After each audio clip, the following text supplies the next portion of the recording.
Selamat pagi Bapak Ibu dan Saudara yang kasih dalam Tuhan. Shalom dan selamat berjumpa kembali. Kita akan mulai ibadah kita pada kesempatan ini.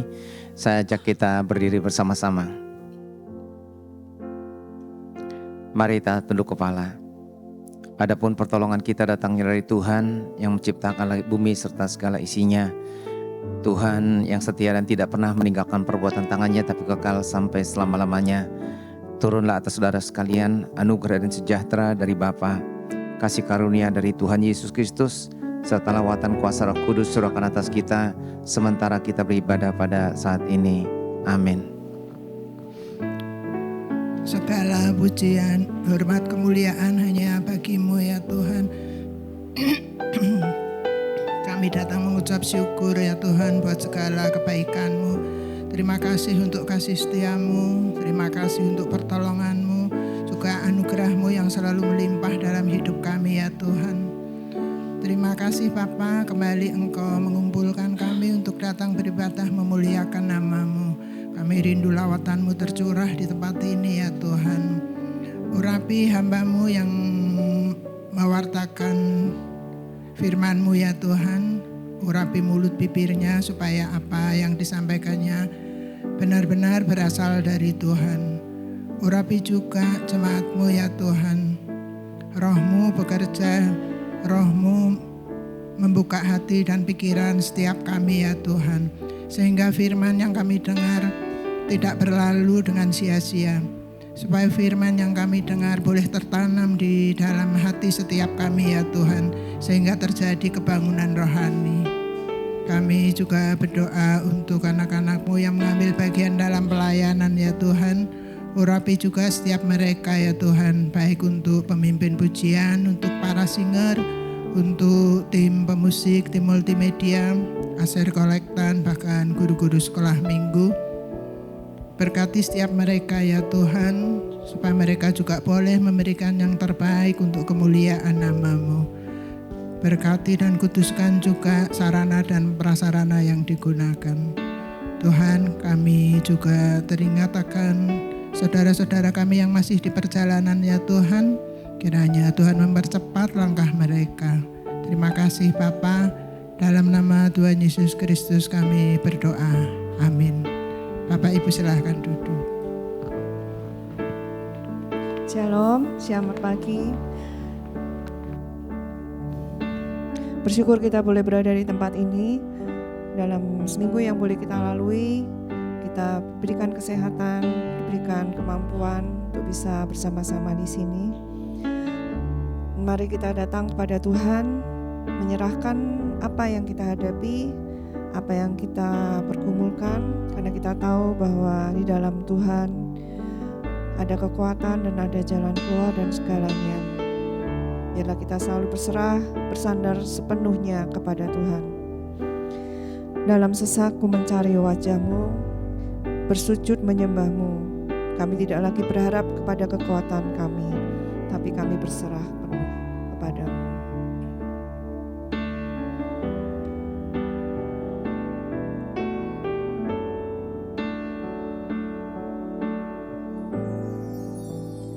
Dalam sesak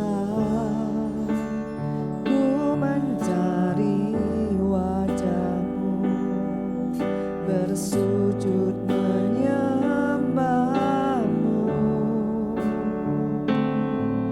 Tak lagi berharap pada kekuatanku, ku berserah penuh. Kaulah sandaran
bersyukur Tuhan berikan kami kesehatan, berikan kami kemampuan, berikan kami kesempatan kami boleh berada di tempat ini. Kami sungguh bersyukur Tuhan, karena Engkau begitu baik, Engkau yang selalu memelihara kami, Engkau yang selalu menyertai kami dalam segala apapun yang kami hadapi di hari-hari kebelakang. Dan kami percaya bahwa kami bersama dengan Tuhan, kami kuat dan kami boleh menjadi berkat juga buat yang lain.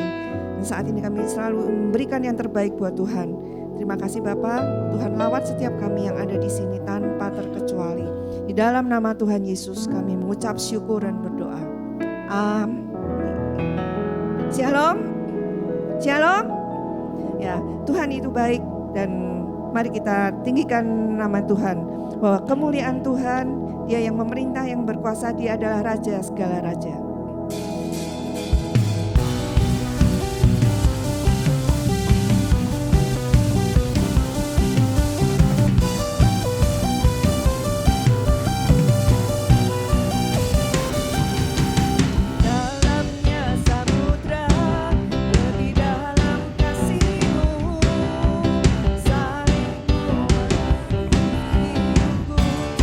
Tinggi cakrawala,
percaya seluruh semesta sujud menyembah.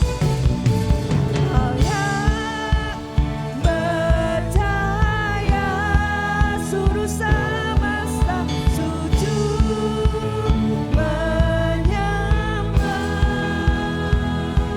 Kau yang percaya. Amin. Sujud menyembah.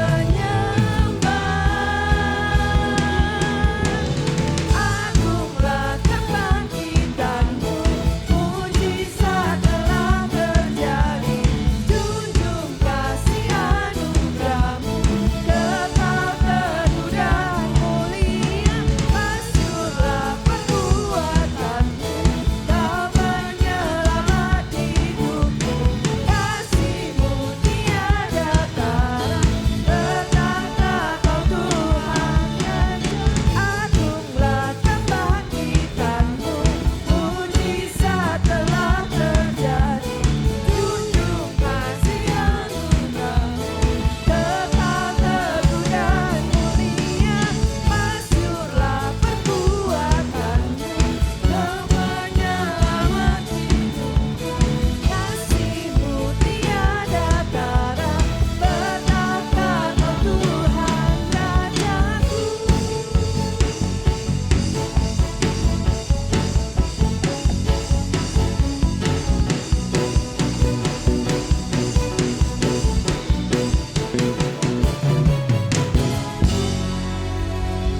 Puji Tuhan, kita percaya bahwa firman Tuhan yang selalu menjadi pelita bagi kita, yang menuntun kita, yang menerangi kita berjalan melangkah, dan itu akan mengingatkan bahwa kita akan selalu terbang tinggi, mengatasi setiap masalah atau pergumulan yang ada. Seperti Raja Wali, dia akan terbang tinggi melebihi awan.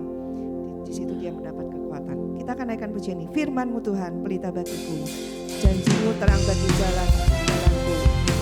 Saya undang untuk Bapak Ibu bangkit berdiri.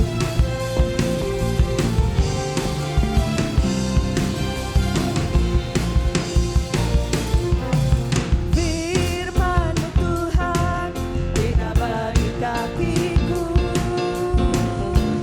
Janji-Mu terang bagi jalan-jalanku. Kebenaran-Mu menuntunku setiap hari. Ku menantikan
dilahirkan, sejak saat kita masih dalam kandungan, Tuhan sudah merancangkan kita, Tuhan sudah mengenal kita.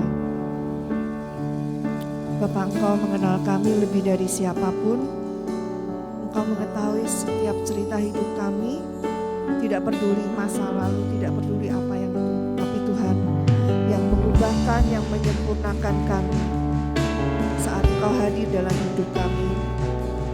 Dan kita akan selalu percaya bahwa tiada yang mustahil dan setia sampai akhir. Bapa, Engkau mengenalku lebih dari siapapun. Engkau tahu ceritaku dan isi hatiku. Tak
Tuhan, kami bersyukur karena Engkau memilih kami ketika kami belum tahu apa-apa tentang diri kami. Bahkan sebelum dunia dijadikan, Engkau sudah memilih kami menjadi milik-Mu.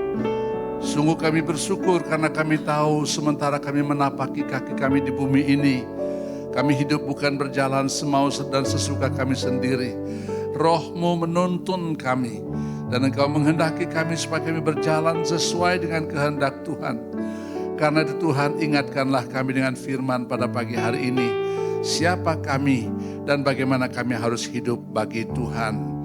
Roh Kudus Tuhan dicurahkan menerangi setiap hati, memakai hamba-Mu untuk mengatakan kebenaran, mencerahkan setiap pikiran dan hati pendengar, dan kami sama-sama dicerahkan oleh kuasa Roh Kudus, lalu dikuatkan untuk melakukan setiap kebenaran firman yang Tuhan ajarkan kepada kami. Dengarlah seru doa dan syukur kami. Dalam nama Tuhan Yesus Kristus kami berdoa. Haleluya. Amin. Cuma silahkan duduk kembali.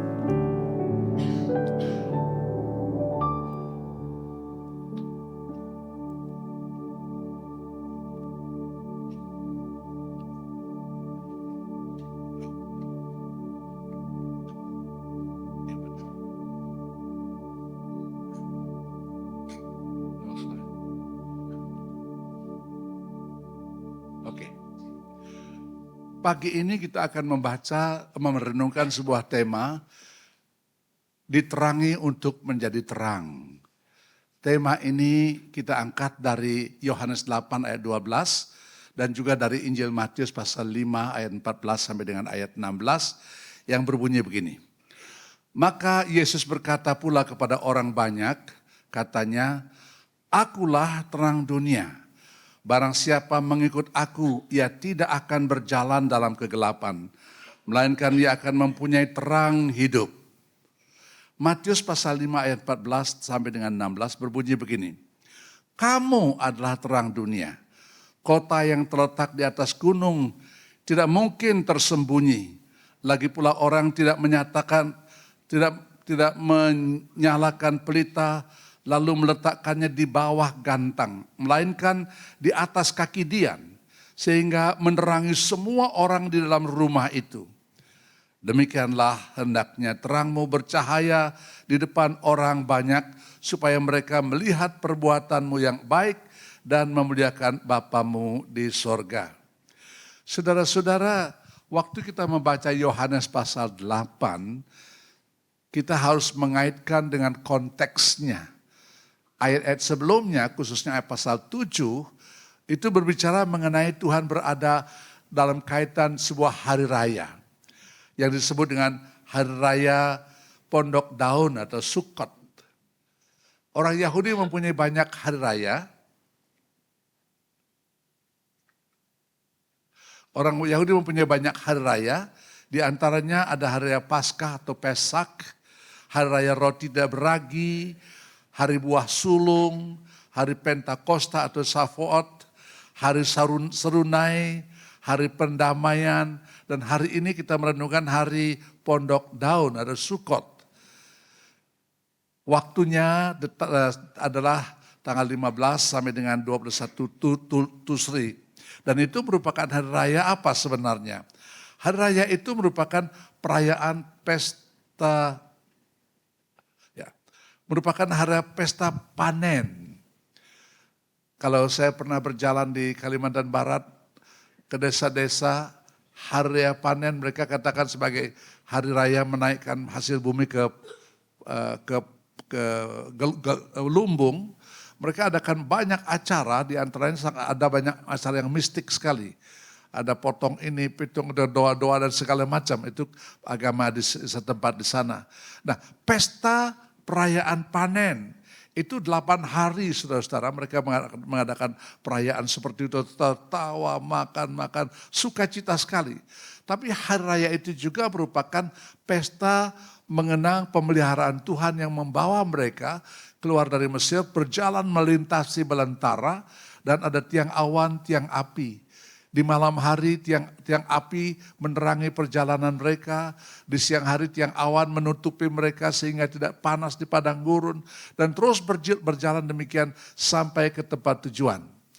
Hari itu juga merupakan ada penuangan air yang diambil dari sebuah kolam. Kemudian dibawa, kemudian bagaimana ada gambaran-gambaran tertentu. Saya kira kalau menonton videonya Pak Bambang Nursiono sangat jelas hal ini. Bagaimana mereka melakukan perayaan seperti itu. Tetapi juga pada malam hari mereka menyalakan apa yang disebut dengan mereka menyebutnya sebagai menorah. Itu lampu atau obor yang dinyalakan sehingga dikatakan menerangi begitu luas dan menerangi dapat dilihat dari seluruh kota. Nah, ini menorah yang dimaksudkan. Saya berikan gambarannya sedikit. Begitu menyala dan begitu luas dapat terlihat terang itu. Nah saudara, hari raya itu mempunyai arti yang sangat penting sekali. Dalam perjanjian lama, terang itu adalah metafora atau gambaran yang sering digunakan untuk Allah itu sendiri. Misalnya kita melihat di dalam refleksi perjanjian lama, di situ Tuhan berkata bahwa dia itu ketika Tuhan menaungi bait suci dengan kehadiran Allah di bait suci, maka awan terang menutupi bait Allah dan kemah suci itu.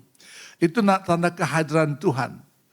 Waktu Musa naik ke gunung Sinai dan Tuhan memberikan dekaloh 10 hukum kepada Musa untuk diteruskan kepada Israel, bangsa Israel. Ketika dia turun, wajahnya bercahaya sehingga orang Israel tidak berani memandang dia karena cahaya itu terang.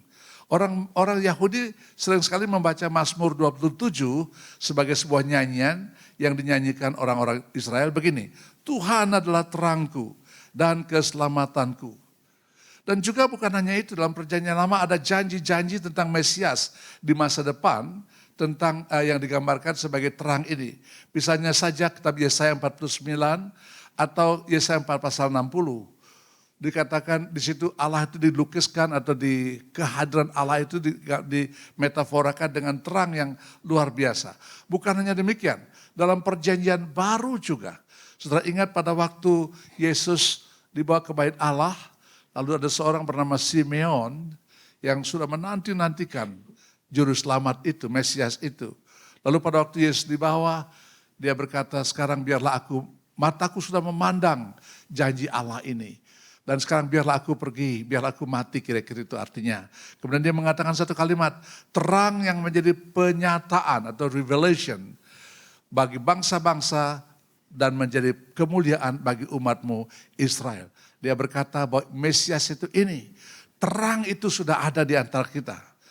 Dan Yohanes 1, karena Yohanes Yohanes terus menulis dengan perkataan yang sangat indah tentang dia. Misalnya Yohanes 1 ayat 4 sampai dengan ayat 4 dan ayat 5, di situ dia mengatakan di dalam dia ada terang, dalam dia itu ada hidup. Dan hidup itu adalah terang manusia. Yohanes sangat kuat sekali dari awal sampai akhir berbicara tentang hidup. Dan hidup itu adalah terang manusia. Saya bisa mengajak saudara menelusuri dari pasal 1 sampai pasal akhir Injil Yohanes. 1, 2, 3 Yohanes, surat Wahyu. Itu kitab-kitab yang ditulis oleh Yohanes dan oleh Wahyu Roh Kudus. Dia menulis di situ tentang hidup dan hidup itu adalah terang manusia. Dalam pasal 8 ayat 12, Yesus berkata, akulah terang dunia. Banyak sekali orang Kristen hafal dengan ayat ini. Akulah terang dunia. Tapi dalam Matius pasal 5, di situ Tuhan berkata, kamu adalah terang dunia. Kota yang terletak di atas gunung tidak mungkin tersembunyi seperti ayat-ayat yang sudah kita baca tadi. Nah, saudara, waktu kita melihat akulah terang dunia, lalu dia mengatakan kamulah terang dunia, ini satu-satunya gelar Yesus yang juga diartikan, diaplikasikan kepada manusia. Kalau Tuhan mengatakan, akulah jalan, dia nggak pernah mengatakan kamu adalah jalan. Akulah kebenaran, dia tidak pernah mengatakan kamu adalah tidak pernah. Akulah Alfa Omega, Yesus tidak pernah katakan kamu juga Alfa Omega, tidak. Akulah pintu. Tidak pernah dia katakan kamu juga pintu. Akulah hidup. Tidak pernah mengatakan kamulah hidup. Tapi sekarang dia berkata akulah terang dunia. Dia berkata kamu adalah terang dunia. Satu-satunya. Karena itu saya katakan unik sekali tema kita hari ini. Tuhan berkata akulah terang dunia. Kamu adalah terang dunia. Apa artinya? Pertama ini merupakan identitas kita. Siapa kita? Apa kita? Kita adalah terang dunia. Terang dunia. Bukan proses untuk menjadi terang, tidak. Bukan upaya untuk menjadi terang, bukan juga. Tapi kamu adalah terang dunia. You are the light of the world. Tidak dikatakan you are in the process to be the light of the world, tidak. Tetapi you are, kamu adalah. Di bagian lain, Matius pasal 5 dia berkata, kamu adalah garam dunia, you are the salt of the world. Jadi bukan proses untuk menjadi garam, proses untuk menjadi terang, tidak. Kamu adalah, itu identitas kita saudara. Siapakah saudara di depan Tuhan, di depan dunia, engkau adalah terang dunia. Yang kedua, itu juga misi kita. Bukan hanya identitas kita, saya tahu diri saya adalah terang dunia. Tapi misi kita juga, dimanapun kita tinggal, kemanapun kita pergi, dimanapun kita hidup, apapun yang kita ucapkan, apapun yang kita perbuat, semua itu merupakan misi sebagai terang dunia. Nah, menjadi terang dunia itu merupakan menampakkan perbedaan yang menyolok dengan kegelapan. Tadi saya katakan identitas Kristen kita adalah sebagai terang dunia. Tapi kita sendiri sebenarnya bukan terang itu sendiri, tapi refleksi daripada terang itu. Seperti sudah menyenter sebuah cermin, kita senter cermin itu memantulkan cahayanya. Matahari menyinari bulan, bulan memantulkan cahayanya. Jadi seperti itu, Kristus adalah terang, atau sumber terang dunia itu. Dan kita adalah memancarkan terang Kristus itu. Nah, terang Kristus itu bagaimana? Identitas kita itu bagaimana? Itu dijelaskan dalam Matius pasal 5 sampai dengan pasal 7. Dikatakan kota yang di atas gunung tidak akan tersembunyi. Perbuatan kita itu akan memuliakan Bapa di sorga. Itu mengenai kehidupan Kristen kita. Sebagai anak terang kita tidak bisa menyembunyikan diri. Tidak patut menyembunyikan diri. Kita menampakkan perbedaan yang sangat berbeda.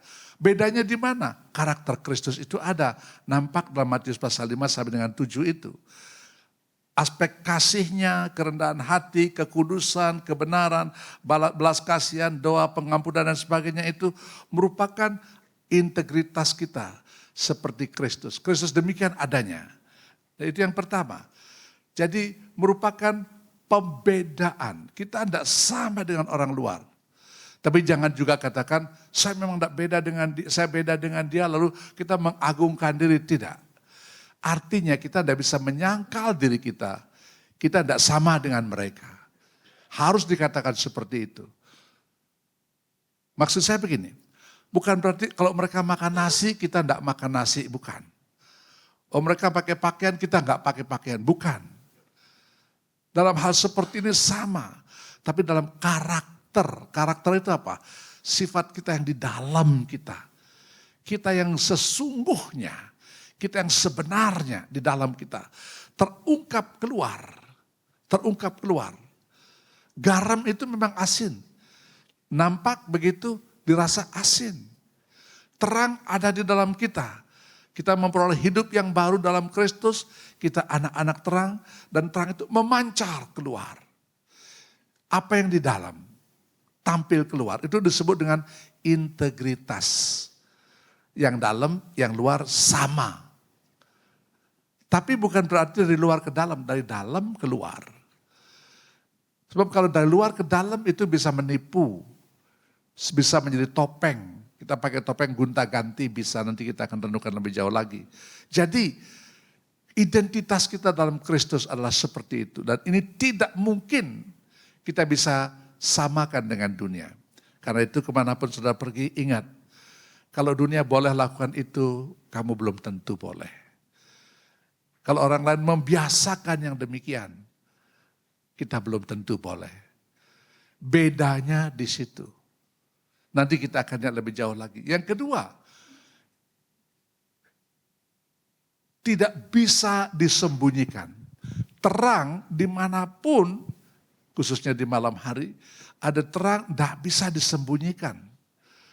Kadang saya merenungkan kalau perjalanan ke desa yang gelap, di mana-mana zaman dulu gak banyak listrik. Ada satu gunung, di situ ada rumah kecil satu, ada lampu. Nampak dari jauh sudah kelihatan lampu itu berkedip-kedip. Walaupun kecil tapi kelihatan. Sebab tidak bisa disembunyikan. Kamu adalah terang dunia. Ingat, bukan terang gereja. Banyak orang menjadi terang di gereja. Oh, di gereja sifat karakter Kristus itu seperti mengalir dalam hidupnya. Itu di gereja. Tapi keluar dari gereja tidak beda dengan orang luar. Sama. Saya harus berani mengatakan siapapun dia.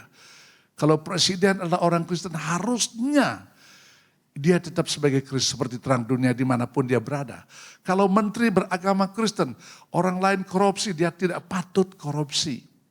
Sebab tidak bisa disembunyikan kehidupan Kristennya. Dan dia beda. Menyedihkan sekali sekarang. Dari jabatan tertinggi sampai paling bawah, sampai RT. Semua punya kebiasaan yang korup. Saya berani katakan ini. Saya mencoba mencari beberapa contoh di kehidupan masyarakat. Seorang tukang gerobak jual nasi kuning. Nyempil di sebuah sudut di sana. Tiap kali saya jalan kaki, pagi-pagi lewat situ, saya lewat, hai. Saya tidak berani banyak makan gula, jadi saya nggak berani banyak makan nasi. Lalu saya beli satu kali untuk orang lain. Sambil beli saya ngobrol-ngobrol, Pak memang enggak tempatnya di sebuah warung tersebut. Oh dulu saya pernah, tapi kemudian lebih baik begini, berkeliling tapi mangkal di satu tempat. Oh mangkal di sini nggak ada gangguan Pak? Enggak, sebab saya bayar katanya. Bayar. Pada siapa? Pada RT. 1 bulan berapa? Sekian ratus ribu, bisa kaget juga. Wah, hanya nongkrong di pinggir jalan seperti itu sudah dikorupsi. Bagaimana dengan yang di atas sampai ratusan triliun? Sayangnya di tengah-tengah keadaan seperti ini, ketika orang membiasakan korupsi dengan jabatan seperti itu, orang-orang Kristen ada di dalamnya. Nama Kristen muncul di situ. Tetapi justru korupsi. Ini yang saya harus katakan. Di mana dia bisa membedakan dirinya sebagai terang dan sebagai dunia. Dia tidak bisa menyangkal bahwa dia adalah terang. Kecuali dia memang belum pernah terima Kristus. Nah lagi sekali saya katakan terang dunia bukan terang di gereja. Hati-hati kita. Kadang-kadang di gereja kita bagus sekali, semuanya senyum, semua lembut, komunikasinya indah di dalam gereja. Tetapi bagaimana dengan di luar gereja? Pemuda-pemudi yang naik motor, taatkah sudah pakai helm?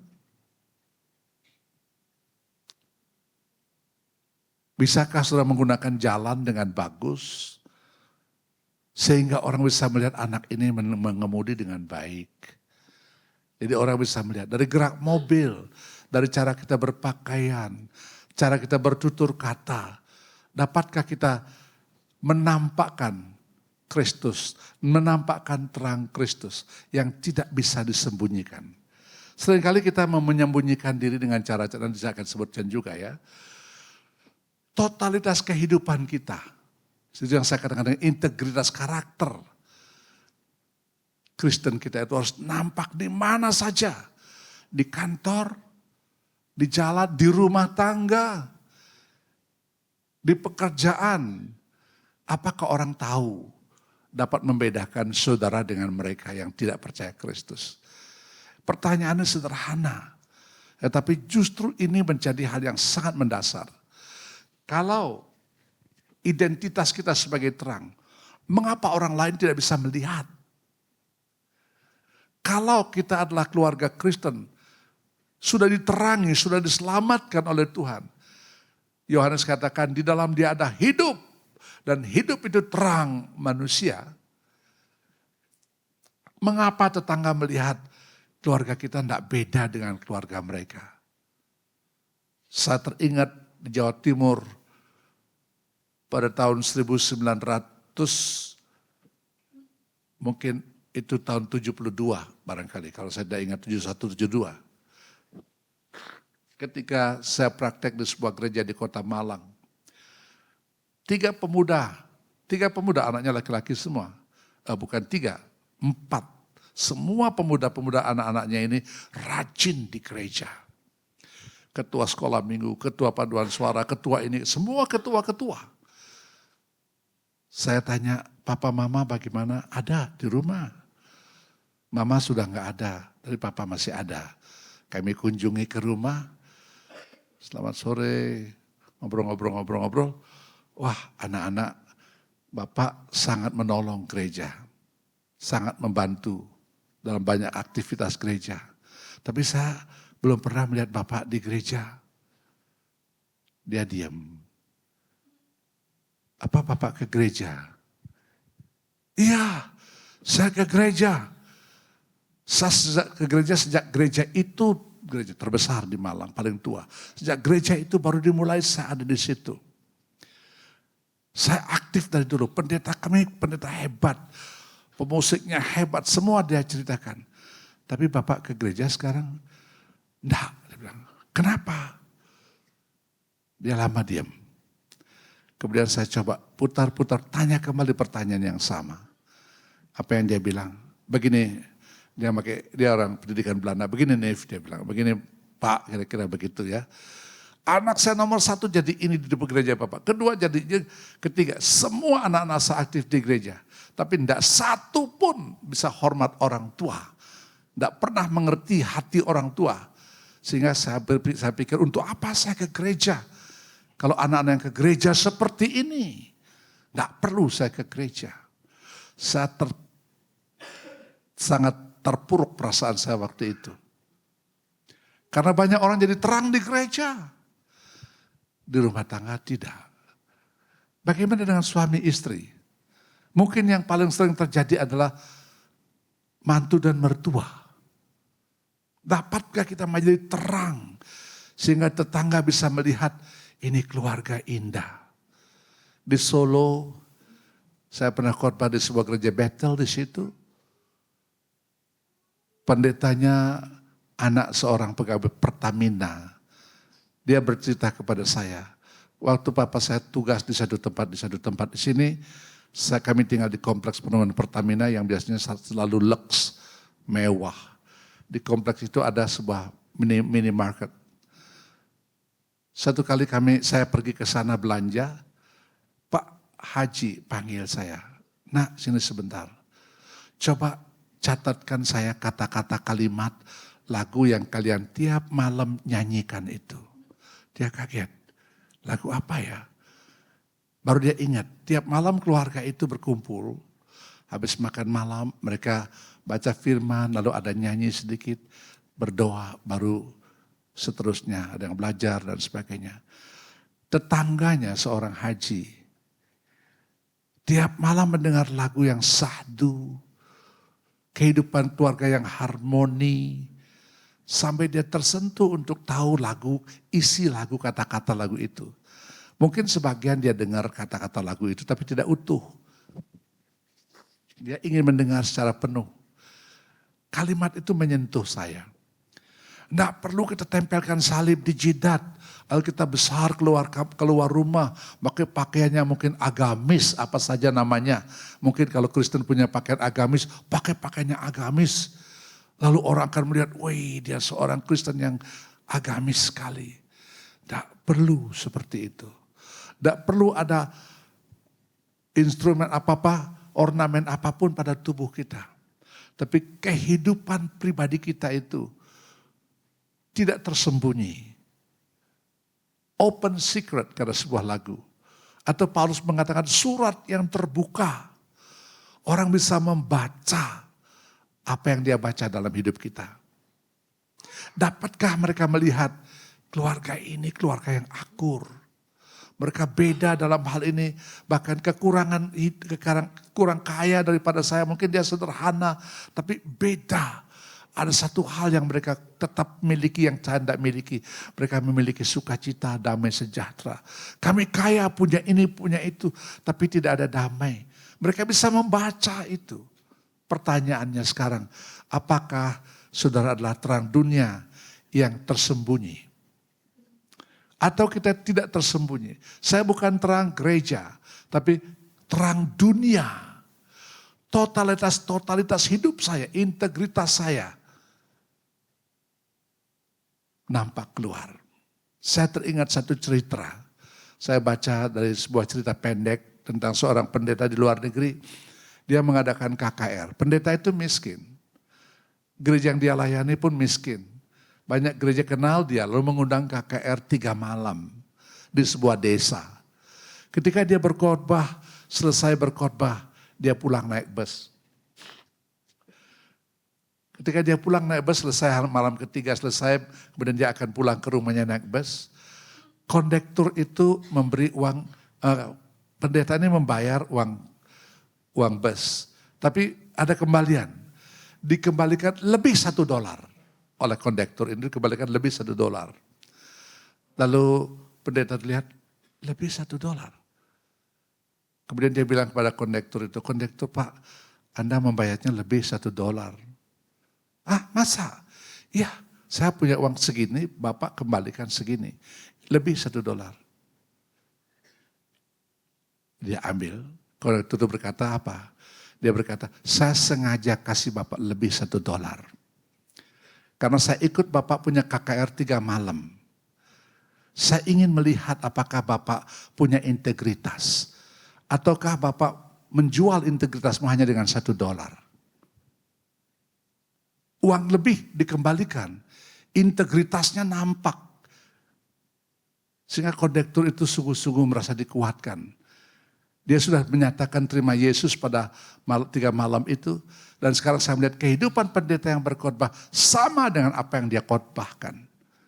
Seringkali kita tidak seperti itu, tidak punya integritas.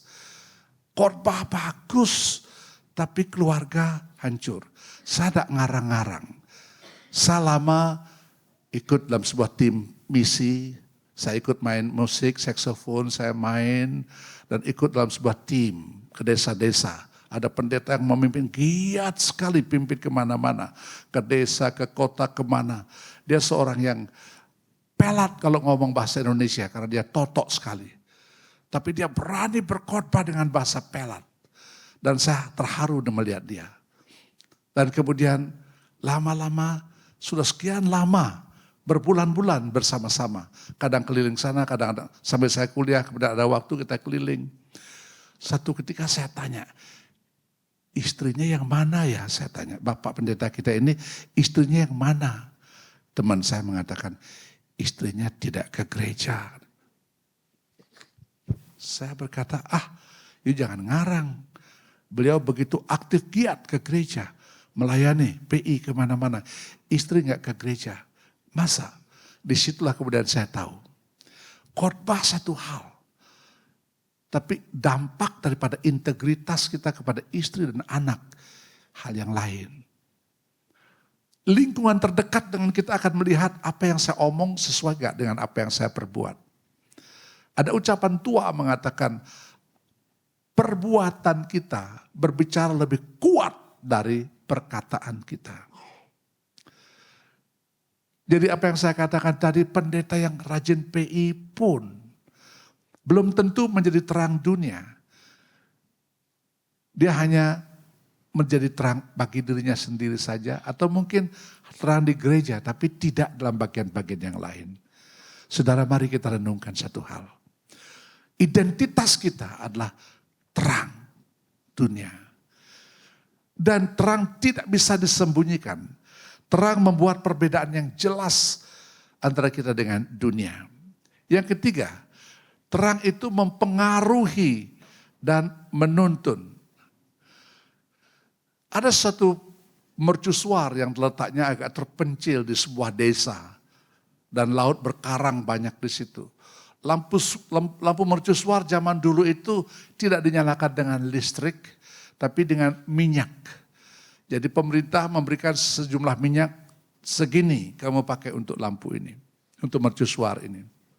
Lalu mercusuar itu menyelamatkan begitu banyak orang. Tidak ada terjadi kecelakaan oleh karena ada lampu bersinar, dapat dilihat dari laut dan diikut oleh nelayan-nelayan dan kapal-kapal. Lalu ada orang kampung minyaknya habis, minta, Pak tolong saya beli minyak sedikit untuk lampu saya nggak bisa, rumah saya gelap, dijual sedikit. Yang lain juga minta dijual sedikit. Sampai satu waktu lampu mercusuar kehabisan minyak dan tidak ada minyak lagi. Mati lampu suar itu. Banyak kapal tenggelam, banyak jiwa melayang. Diusut oleh pemerintah. Kenapa kamu nggak nyalakan? Saya bukan gak nyalakan Pak, tapi minyaknya habis karena orang setempat perlu ini, perlu itu, jadi sedikit ambil kurang.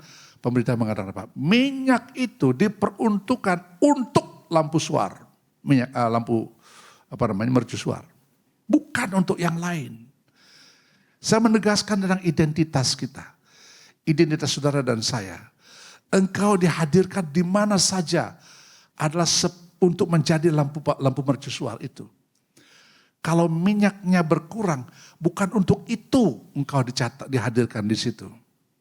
Dulu saya senang sekali sebuah lagu anak sekolah minggu, Shine at the corner where you are. Shine at the corner where you are. Shine at the corner where you are. Bercahayalah di sudut di mana saja Tuhan menempatkan kamu. Lagu itu sampai sekarang menggema di hati saya. Dimanapun kita ditempatkan untuk satu tujuan. Identitasku adalah menjadi terang, sinar bagi orang lain. Kalau sudah turun malam hari di sebuah airport, bayangkan kalau tidak ada lampu di bawah, tidak ada lampu di pinggir jalan landing pad itu. Mungkinkah pesawat akan bisa mendarat? Atau sudah lupa menghidupkan lampu itu. Belum lama saya membaca sebuah artikel, kebetulan ponakan saya adalah pengawas lapangan terbang di Bali. Kemudian saya tanya dia, bagaimana kalau dia jelaskan banyak hal. Dan saya kebetulan membaca artikel, ada kapal mau turun, tetapi tidak ada balasan di radio, tidak dijawab-jawab, lampu tidak nyala. Di bawah tidak nyala. Pesawat muter sampai cukup lama. Akhirnya pemadam kebakaran, pilot menelpon pemadam kebakaran cari dia ke situ. Orangnya tidur, dibangunkan, baru dinyalakan, baru pesawat bisa turun setelah berputar 1 jam lebih. Sudah mengerti bahayanya kalau lampu tidak dinyalakan.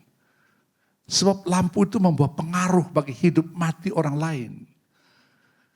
Saudara kalau menanam sebuah tanaman, pohon mangga umpamanya, tanam di satu tempat, lalu di satu bagian tutup.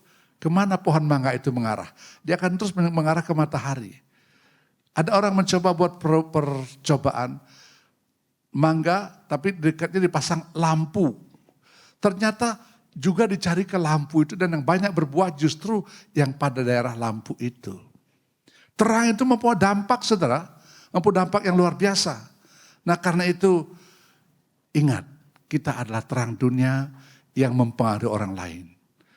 Saya harus katakan mengenai keluarga sedikit. Pendidikan moral, pendidikan menjadi terang Kristus itu dimulai dalam keluarga. Kitab Ulangan pasal 6 banyak bicara soal ini. Jadi jangan mengharapkan anak cucu kita, anak-anak kita akan menjadi terang yang benar bagi dunia ini kalau dari kecil kita tidak ajarkan kepada mereka. Ada orang pernah mengatakan begini, kalau anak kecil dari kecil diajarkan biasa masukkan ayat-ayat Alkitab ke dalam otaknya, sama dengan kalau kita memasukkan data ke bank, ke PC kita, ke komputer kita. Data entry, masukkan. Waktu kita perlukan data itu bisa keluar. Tapi kalau tidak pernah dimasukkan data ke situ, kita cari tidak pernah keluar. Begitu juga dengan anak-anak. Kalau dari kecil tidak biasa kita ajarkan firman Tuhan, ayat-ayat. Ketika dia hidup di masyarakat, bertemu dengan satu adat di sekitarnya berbuat begini, benar apa enggak? Tidak ada keluar di otaknya. Tidak keluar. Temannya merokok, dia juga bisa merokok. Karena nggak ada teguran di otaknya, nggak ada data tentang mencemarkan tubuh. Ayat firman Tuhan mengatakan tubuh kita itu adalah bait Allah. Nggak boleh dicemarkan. Nggak ada muncul, karena nggak ada data itu di dalam hati orang ini. Nggak diajar oleh orang tuanya. Oh saudara, betapa besar tugas kita tentang hal ini. Bagaimana generasi muda di masyarakat nanti, kita tidak tahu kalau kita tidak mendidik dari rumah tangga. Dari kecil anak-anak diingatkan identitasmu adalah sebagai terang Kristus. Nah, terang juga makin lama, makin gelap, makin dibutuhkan ya. Kita tahu keadaan dunia saat sekarang ini. Orang hidup banyak tanpa arah, penuh kekhawatiran, berita kejahatan begitu luar biasa, korupsi menggila di segala sisi. Demikian hancurnya keadaan dunia zaman sekarang. Ini yang digambarkan sebagai kegelapan. Nah, dalam keadaan seperti inilah dunia sangat membutuhkan. Pernahkah saudara berpikir merenungkan kalimat di Alkitab mengatakan Yesus sobat orang berdosa. Dia tidak menjauhkan diri daripada orang-orang berdosa. Berada di tengah-tengah mereka tetapi tidak menjadi mereka. Seperti ikan laut. Ikan di laut. Ikan berada di air asin tapi dagingnya tidak asin. Berada di tengah-tengah suasana asin tapi tidak menjadi asin. Tuhan mau kita hidup seperti ini. Hidup sebagai seorang yang berada di tengah masyarakat yang kotor dan gelap tapi tetap bercahaya. Tetap percaya. Saya ingat ilustrasi pendeta Dr. Stephen Tong. Dia berkhotbah, lalu ada orang bertobat. Seorang bos. Gak lama kemudian, beberapa waktu kemudian berketemu, dia datang ketemu dengan hambanya ini. Lalu orang itu berkata, pendeta, terima kasih untuk khotbah yang kau sampaikan. Saya sudah terima Tuhan Yesus. Sejak saya terima Tuhan Yesus, saya putus hubungan dengan orang lain. Saya nggak mau hubungan dengan teman-teman pendosa yang dulu saya ajak sama-sama minum-minum, main kemana dan sebagainya. Saya tidak mau berhubungan dengan mereka. Lalu Pak Stephen Tong mengatakan, lalu bagaimana kamu bisa PI sama mereka?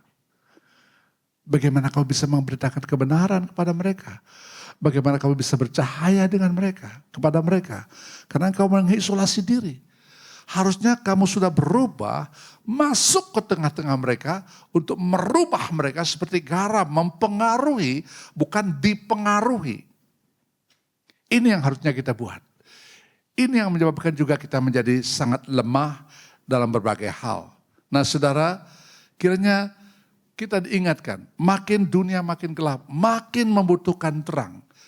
Semakin dunia korup, semakin moral kacau. Saya kadang-kadang merenungkan kok sampai-sampai orang bisa membunuh dengan cara begini, membunuh dengan cara begitu. Sampai semalam pun saya masih mendengar peristiwa yang sangat mengejutkan saya terjadi di sebuah desa. Banyak orang Kristen di situ. Saya terkejut dengan berita-berita seperti itu. Sangat mengagetkan. Makin gelap, makin orang tidak tahu arah hidup. Makin tidak tahu bagaimana harus menjalani kehidupan sehari-hari. Dan itu sebabnya mereka melangkah ke langkah-langkah yang kadang-kadang mengagetkan, mengejutkan. Di tengah dunia yang gelap seperti itu. Dunia membutuhkan Kristus. Dunia membutuhkan terang Kristus. Nah sekarang kita mau bertanya, apa kendala untuk menjadi terang? Yesus berkata, orang tidak menyalakan pelita lalu meletakkannya di bawah gantang. Itu artinya menyembunyikan. Kendala pertama bagaimana gereja dan orang Kristen tidak bisa menjadi terang, yaitu ada rasa takut. Rasa takut ditolak orang lain, dikatakan bahkan mungkin dibully oleh karena kau Kristen. Nah saudara, banyak orang Kristen menyembunyikan identitasnya di tengah dunia. Takut nanti saya kehilangan teman, takut dibenci, takut langganan saya hilang kalau berdagang. Takut koneksi saya hilang. Kita takut dengan itu. Saya tidak mengatakan saudara harus memutuskan diri dengan cara seperti itu. Bukan. Tapi jangan menyembunyikan dirimu sebagai terang Kristus. Sebab itu adalah identitas kita. Seperti kalau kita punya identitas KTP. KTP saya memang ini, nama saya ini ada di sini, umur saya sekian ada di sini. Identitas kita dalam Kristus adalah seperti ini. Kita menjadi terang. Jangan menutup diri, jangan menyembunyikan diri. Juga bukan dengan bodoh-bodoh menampakkan diri sebagai orang Kristen, lu bawa salib besar-besar, Alkitab besar-besar di jalan-jalan kemana-mana. Itu juga bukan yang saya maksudkan. Tapi dengan hikmat berada di tengah-tengah dunia ini. Yang kedua, kendala yang kedua yaitu seringkali kita merasa terlalu nyaman berbaur dengan dunia. Sehingga kita kehilangan identitas. Bergaul dengan nyaman dengan dunia. Sudah biasa dengan teman-teman ngomong kotor, ngomong yang jorok-jorok, nonton yang jorok. Sudah biasa. Tidak enak keluar dari mereka. Kurang klik dengan mereka nanti. Tidak, saya mesti tetap dengan mereka. Nah saudara, hati-hati dengan ini. Jangan merasa terus berbaur dan nyaman di situ. Kalau firman Tuhan hari ini menegur kita untuk berbalik, ingatlah identitas saudara adalah sebagai seorang yang menjadi terang dunia. Yang ketiga, kita kurang menyadari panggilan Tuhan. Mungkin kita lelah rohani karena terlalu sibuk dengan dunia, kurang hubungan pribadi dengan Tuhan. Kita enggak peka dengan diri kita. Saya ini adalah terang Kristus. Terang ini makin lama makin redup. Kenapa? Karena kita hubungan dengan Tuhan kurang. Tidak pernah baca Alkitab pagi hari lagi. Berdoa puja jarang-jarang. Bahkan bisa juga ke gereja pun. Kita makin jarang. Karena kurangnya relationship ini. Kita makin lama makin redup. Makin redup. Baterai, tadi malam saya mencoba menghidupkan jamnya kok lelet kurang terus. Sudah jam 1 dia kok jam 12. Seperti itu. Baterainya lemah. Kalau baterainya lemah, itu hubungannya menjadi lemah juga. Kita lemah hubungan dengan Tuhan, kehidupan di masyarakat kita pun tidak akan nampak oleh orang lain. Nah, saudara, jangan biarkan kita disembunyikan oleh hal-hal seperti ini. Nah, bagaimana sekarang? Bagaimana menerangi dunia? Pertama, dengan perbuatan kita. Firman Tuhan mengatakan seperti itu. Bukan hanya kata-kata, tapi tindakan nyata menunjukkan kasih kita. Waktu kita membawa diri kita apa adanya ke dalam dunia. Seperti garam. Ditaruh di mana saja garam tetap asin. Dan memberi pengaruh kepada sekitar. Orang akan tahu ini garam. Demikian juga dengan diri kita. Dengan perbuatan kita yang baik. Matius pasal 5:16. Dengan perbuatan baikmu orang akan mengenal siapa engkau dan Bapamu di surga mendapat kemuliaan. Yang kedua, dengan hidup yang bersih dan kudus. Filipi pasal 2 ayat 15 mengatakan seperti itu. Supaya kamu bercahaya di antara mereka seperti bintang-bintang di dunia. Saya baru mendapat berita kalau paling enak tuh di Bali. Saya baru pulang dari Bali juga. Di Bali pada masa nyepi. Di mana api tidak boleh nyala, perjalanan tidak boleh ada listrik, hanya di hotel dalam kamar yang tertutup saja boleh ada listrik. Jadi semua gelap, pesawat terbang pun, lapangan terbang pun tutup. Itu nyepi. Jadi seolah pengertiannya alam dibersihkan dari semua polusi. Teman saya mengatakan itu saat yang paling enak kalau berada di Bali. Karena tenang, teduh dan tidak terdengar apa-apa, pergi ke tempat yang sepi, bintang rasanya berlipat-lipat ganda lebih banyak daripada biasa kita lihat. Bintang begitu yang tidak pernah saya lihat, sekarang bisa kelihatan banyak. Saya mengalami ini ketika naik Gunung Sinai. Ketika melihat ke atas rasanya bintang-bintang itu begitu dekat karena cerah sekali. Begitu banyak. Tuhan mau kita seperti bintang-bintang di langit yang bercahaya, yang dapat dilihat oleh semua orang. Supaya kamu bercahaya di antara mereka seperti bintang-bintang di langit ini. Dengan memberitakan, yang ketiga dengan memberitakan Injil. Sebab Allah yang telah berfirman dari dalam gelap akan terbit terang. Ia juga membuat terang itu bercahaya di dalam hati kita. Supaya kita beroleh terang dari pengetahuan tentang kemuliaan Allah yang nampak pada wajah Kristus. Sudah lihat di sini bagaimana kita memberitakan Injil.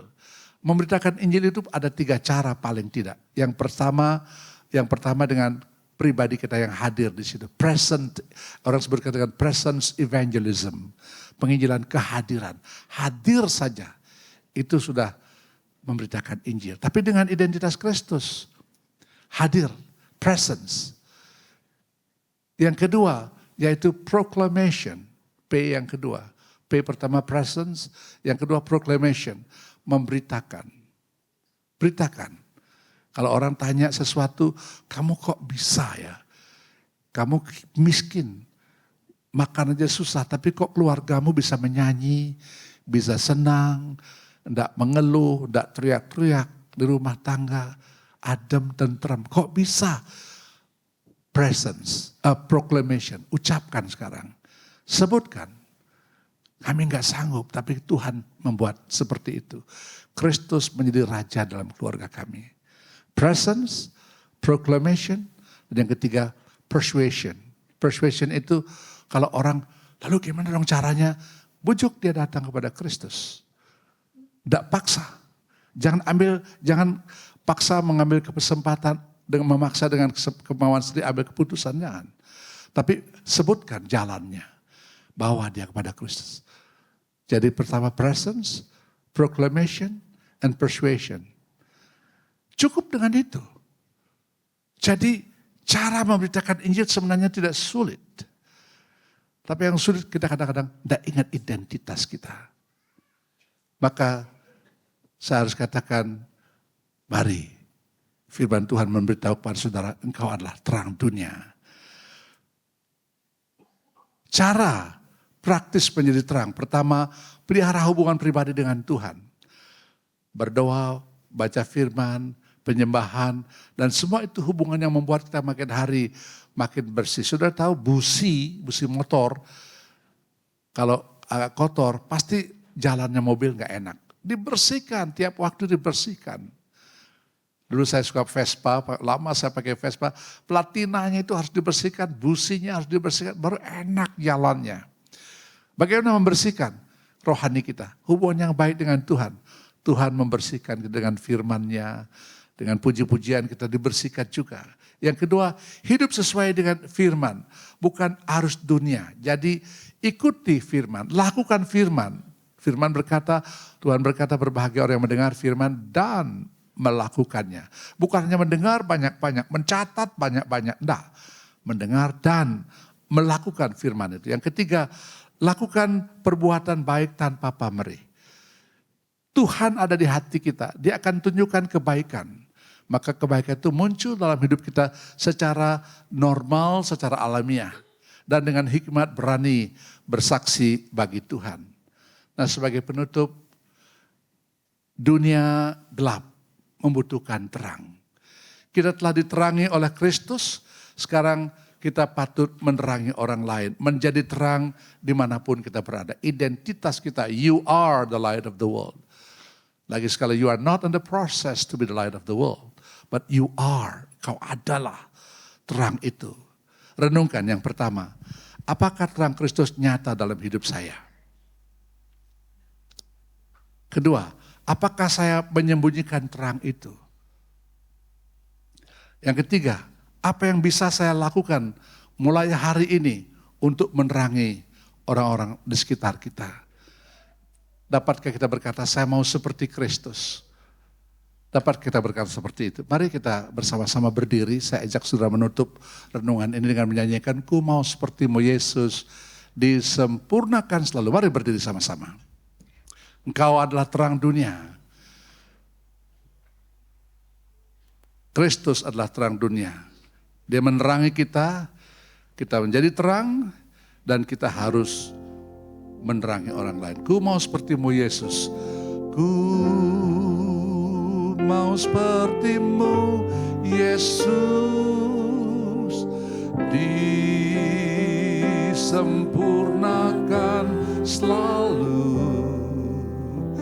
dalam segenap jalanku, memuliakan katakan lagi sekali, ku mau sepertimu Yesus. Katakan, ku mau sepertimu Yesus.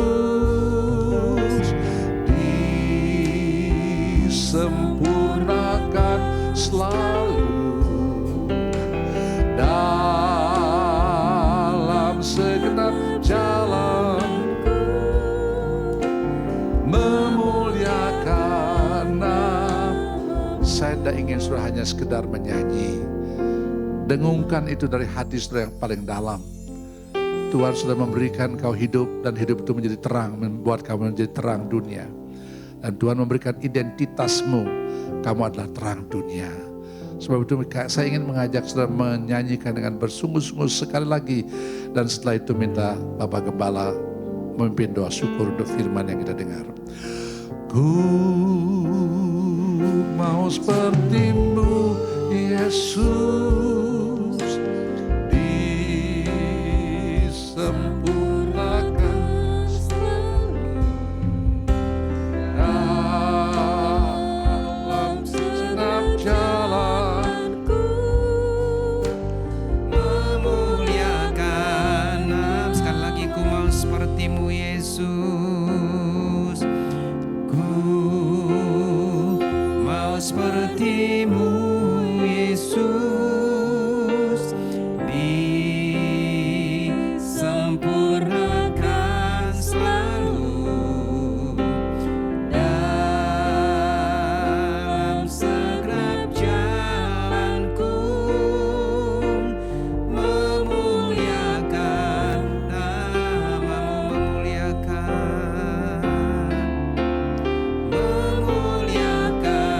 nama-Mu, memuliakan nama-Mu.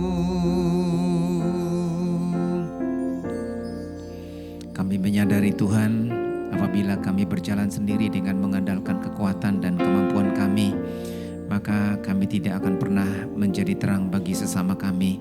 Itu sebabnya kami mohon Roh-Mu memimpin kami, mengurapi kami, bahkan memenuhi kami, supaya kami berada dalam tuntunan kuasa Roh dan memampukan kami untuk menjadi pelaku firman-Mu. Kami mulai dengan membangun persekutuan kami dengan Tuhan, dan kami memiliki telinga yang peka untuk mendengarkan suara-Mu, keberanian untuk menyuarakan firman-Mu, sehingga sungguh-sungguh nama Kristus dipermuliakan dalam kehidupan kami. Karena itu Tuhan, perlengkapi kami, dan Tuhan mengurapi kami. Urapi hamba-Mu yang sudah melayani kami. Tuhan akan terus memakai dalam setiap pelayanan. Kau memberkati kesehatannya, memberkati keluarga, bahkan dalam seluruh aktivitasnya. Terima kasih Tuhan, kami bersyukur untuk firman-Mu. Di dalam nama Tuhan Yesus kami berdoa. Amin. Silakan duduk Bapak Ibu dan Saudara yang kasih dalam Tuhan.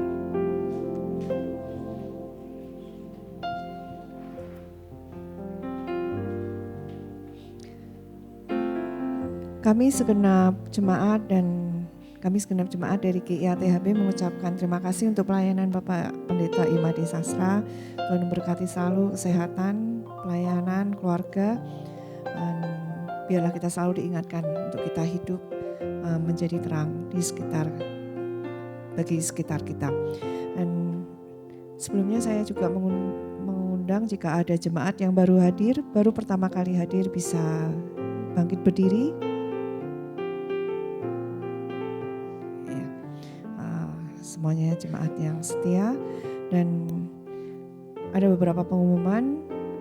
Kegiatan berlangsung selama seminggu ini di hari Kamis, hari Jumat, hari Sabtu nanti akan bisa dilihat di layar. Kemudian pada minggu ini yang berulang tahun ada Bapak Randy.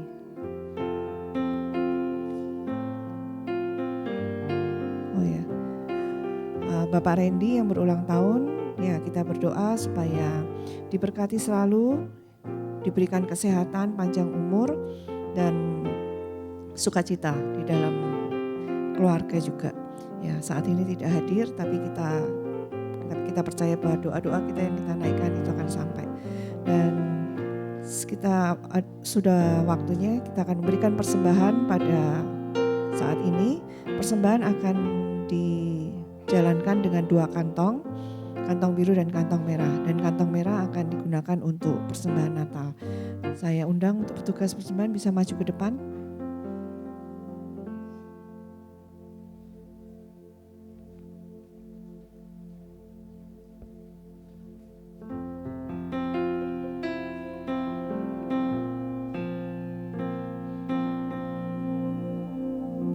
nanti saudari Nita akan memimpin dalam doa. Mari kita bersatu dalam doa. Bapa, terima kasih atas kasih dan anugerah-Mu yang telah Kau berikan pada kami hingga saat ini, Bapa. Terima kasih atas segalanya, ya Tuhan. Dan Tuhan, kami telah mendengarkan sebagian firman-Mu, Tuhan. Biarlah firman yang kami perdengarkan dapat menjadi rema di hati kami masing-masing. Dan Bapa, sebentar kami memberikan persembahan syukur kami, Bapa. Biarlah persembahan ini dapat menjadi berkat dan bermanfaat bagi gereja-Mu. Terima kasih Bapa, terima kasih Yesus. Dalam nama Tuhan Yesus kami doa, amin.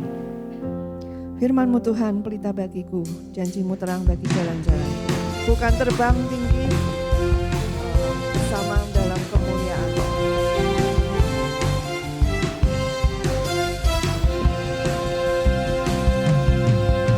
Firman-Mu Tuhan pelita bagi kakiku, janji-Mu terang bagi jalan-jalanku, kebenaran-Mu menuntunku setiap hari.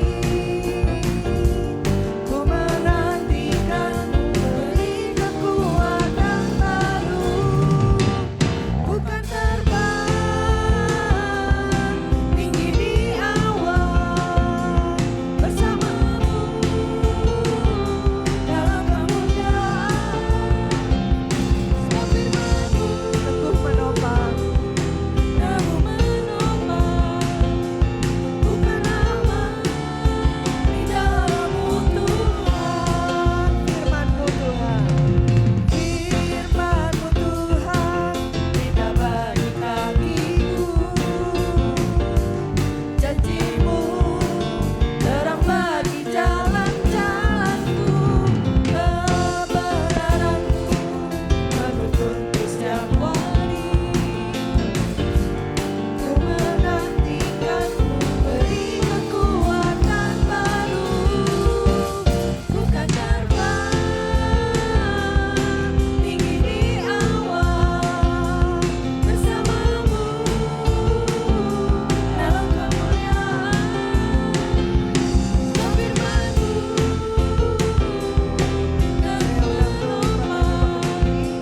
bukan aman di dalam-Mu Tuhan. Bukan terbang tinggi di awan, bersama-Mu dalam kemuliaan. Sebab